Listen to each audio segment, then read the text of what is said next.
first question I have to ask you, I'm always fascinated by this. What is it like on a Danny Boyle set? It's actually quite fun. I don't think there was a moment where some people came to visit us on set. I think they'd won something or whatever, and you know, we were feeling bad for them because we were doing this whole scene in a car, and it's got to be really difficult because they couldn't really see or hear anything.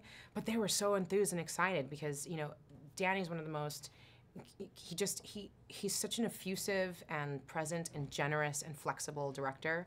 You know, he would kind of get into the scene and he would act it out, and he would, you know, be really physical, and you know, he's just really grounded in there, and you can see he's had this rich experience from his theater days all the way up until now of really just getting story on the most deep, visceral level, and his way of expressing it and sharing it with people. If he had to do like lines off camera or something, he was always fantastic.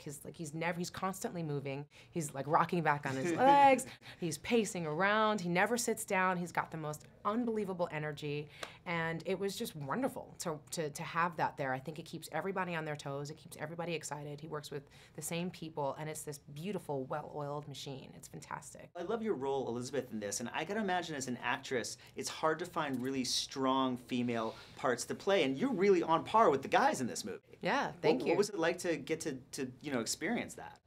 It was incredible. You know, I feel I've been very lucky and you know, in certain roles that I've been able to play, or ways that I've been able to play certain roles that maybe off the page didn't have a certain resonance of I think there's true strength and vulnerability that is so exquisite in a woman, and an expression of that. But in this one in particular, this took it to a whole other level, and I just felt like this was a challenge worth rising to.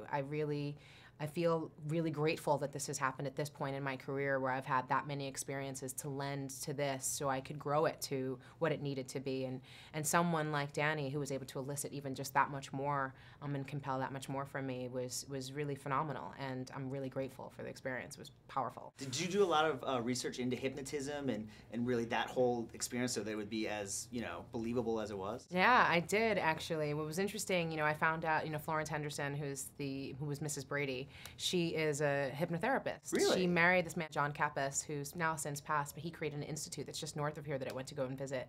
And that was part of my research. I met other hypnotherapists who practice different techniques, and then ones as well in the UK, because they all practice in different ways. It's not sort of like this one rote book of how to do it, which I thought was really interesting, but every single one of them was really composed and really confident, and you know, they're great storytellers and particularly great listeners, obviously.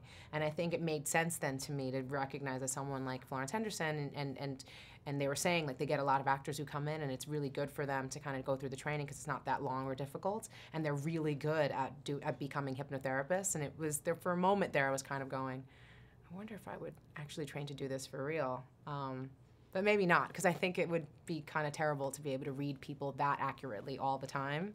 I kind of like the mystery. Real quick, I just want to ask you about Sin City 2. Yeah. I'm so excited. What was it like to reunite with Robert Rodriguez? It was fantastic. I'm really excited for the film. I think it's great that we waited this long to do it because there's all new technology to play with now, and it's going to have us revisiting these characters and this world again in a whole new riveting way, just as he did then. I'm wondering what's going to come out of it when you think about like 300 and all this stuff that came out after the first one, what this is going to inspire. Be incredible. Can't wait. Awesome. Yeah. Rosario, so nice to meet you.